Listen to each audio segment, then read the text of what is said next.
मैं बढ़तों की तू बढ़तों की, तू बढ़तों की मैं बढ़तों की, ये अभी तक फैसला ही कुछ नहीं हुआ। तो इसमें 2.5 साल हो गए, मुसलमानों का एक भी मसला हल नहीं हुआ। 4% रिजर्वेशन अब तक क्या भी नहीं हुआ, सीआर पर क्या भी नहीं हुआ, कोई चीज भी जो है। अब वोटर लिस्ट में गलती है, गलती पकड़ना, हुकूमत तुम्हारी है, तहसीलदार को बोलो वोटर लिस्ट तो बना रहे बोल के, डीसी तुम्हारा, तहसीलदार तुम्हारा है, मोदी को बोलने की क्या जरूरत है। अब गई बार जो है महादेवपुरा के अंदर इलेक्शन में वोटा चोरी हुई है, कि गवर्नमेंट तुम्हारी थी ना, तुम्हें सो रहे थे क्या।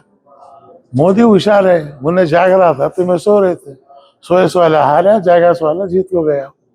तो आज भी सोने की जरूरत नहीं, हुकूमत को चाहिए हुकूमत होशियार हो, और जो वोटर लिस्ट बन रही है ये खुद अपनी हुकूमत की तरफ से लोगों को भेज के, जो माइनॉरिटी मिनिस्टर्स हैं, मुसलमान एमएलए हैं, उनका काम यही है मस्जिद को ऑफिस बना ले, मस्जिद से जो है वोटर लिस्ट का एनरोलमेंट शुरू हो। मस्जिद का इमाम जानता है, मस्जिद का मौज़िन जानता है कि भाई मोहल्ले वाला कौन है कौन नहीं है, जिसकी भी उम्र 18 साल हो गई है उससे वोटर लिस्ट में एनरोलमेंट कराने का काम मस्जिद को सेंटर बना के करेंगे।